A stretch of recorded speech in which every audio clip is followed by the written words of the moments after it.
President Donald Trump threatened to invoke the Insurrection Act in Minnesota.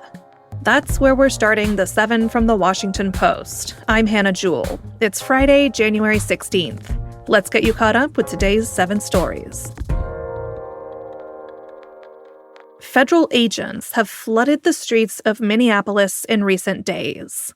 They have detained people, pulled them from their vehicles, stopped U.S. citizens, and shot 2 people.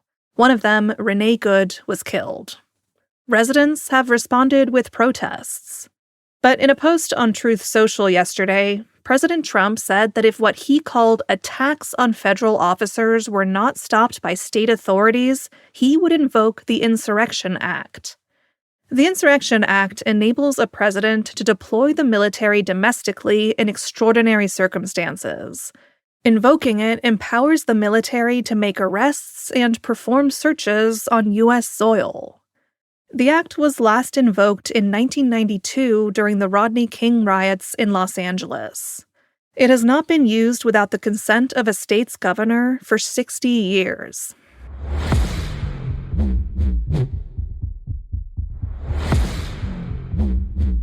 Number 2 is a Post exclusive. A medical examiner may classify the death of a man in ICE custody as a homicide. On January 3rd, ICE announced the death of detainee Geraldo Lunis Campos at a Texas detention camp. In a statement, the agency said staff observed him in distress and gave no cause of death. An employee of El Paso County's Office of the Medical Examiner gave more details this week in a conversation with Lunis Campos's daughter. She shared a recording of their conversation with the Post. In the clip, the employee said a doctor is, quote, listing the preliminary cause of death as asphyxia due to neck and chest compression. That means Lunis Campos did not get enough oxygen because of pressure on his neck and chest. Pending the results of a toxicology report, the staffer said the doctor will most likely list the manner of death as homicide. An official with the Department of Homeland Security said Lunis Campos died after attempting to take his own life.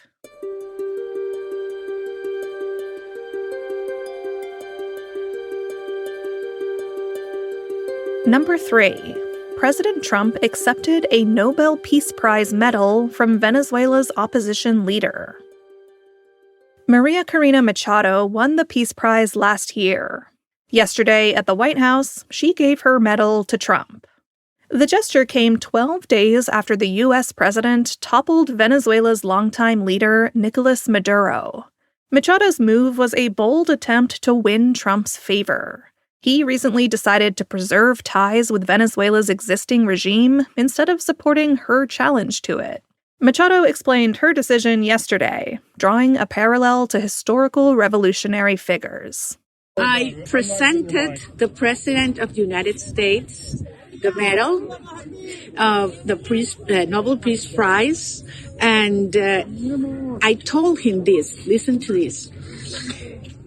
200 years ago, General Lafayette gave Simón Bolívar a medal with George Washington's face on it. Lafayette was a French military officer who fought alongside Washington in the Revolutionary War. Simón Bolívar won independence for parts of South America from the Spanish Empire. Machado's move sparked a sharp reaction from the Norwegian Nobel Committee, which said a prize cannot be re-awarded to another person.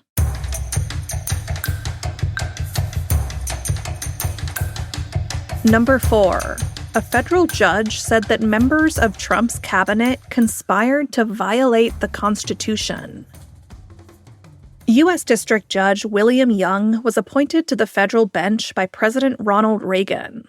In September, he ruled that senior administration officials engaged in an illegal effort to arrest and deport non-citizen students based on their pro-Palestinian activism. At a hearing in Boston yesterday in that case, Young decried what he said were breathtaking constitutional violations by senior Trump administration officials. He said cabinet secretaries were not honoring the First Amendment, and he called Trump an authoritarian. The White House responded, accusing the judge of left-wing activism.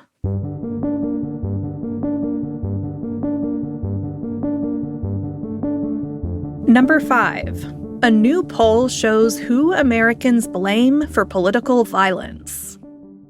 The Public Religion Research Institute has a new survey about the causes of political violence in the U.S. The polling reveals deep partisan divides, but it also shows that there are some things Americans can agree on. 67% of survey respondents said political leaders who don't condemn violent language from their supporters are to blame.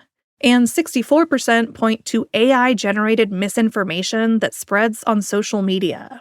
However, a majority of Democrats and Republicans blame each other. And independents are 10 percentage points more likely to say right-wing groups are more responsible for political violence than left-wing groups. The polling also found that most Americans across party lines and religions do not support violent or hostile acts. You can see more results from the survey in our newsletter today. Find the link to that in our show notes.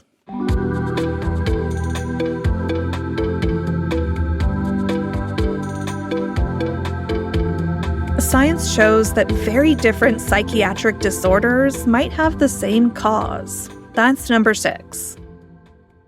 In a sweeping new study for the journal Nature, scientists analyzed the records of millions of people with and without 14 different psychiatric disorders. They found that genetic similarities among the 14 disorders suggest that they fall into 5 essential categories. For example, bipolar disorder and schizophrenia share about 70% of the same genetic drivers. Some scientists think the findings could lead to a revolution in the way psychiatric disorders are diagnosed and treated, placing more emphasis on the biological roots of mental health problems. And they think that could streamline treatments.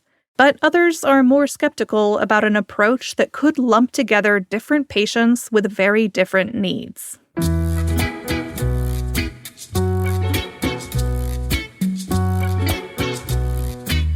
And at number 7, a surprise baby terrapin was born at the Smithsonian's National Zoo in D.C.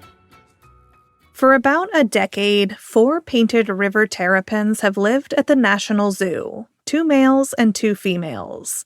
But the critically endangered species of turtle hadn't ever managed to successfully breed there, until recently. The newest terrapin's arrival is all the more special because zookeepers knew nothing about its conception. The animal's mother camouflaged its nest, and nobody knew the baby was coming. It was found a day or 2 after it hatched last summer. Now about 5 months old, the creature is doing well.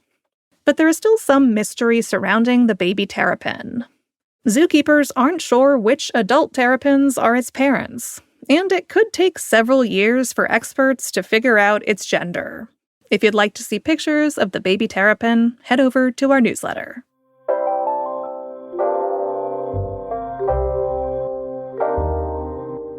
That's the show for this week.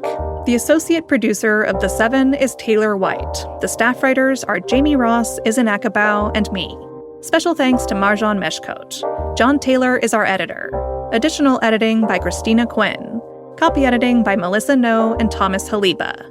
Mixing and sound design is by Jim Briggs and Justin Garish. Our theme music is by Edith Mudge. I'm Hannah Jewell. Thanks for listening and have a great weekend. We'll be off Monday for MLK Day, but we'll share a special episode, and then we'll be back as usual on Tuesday.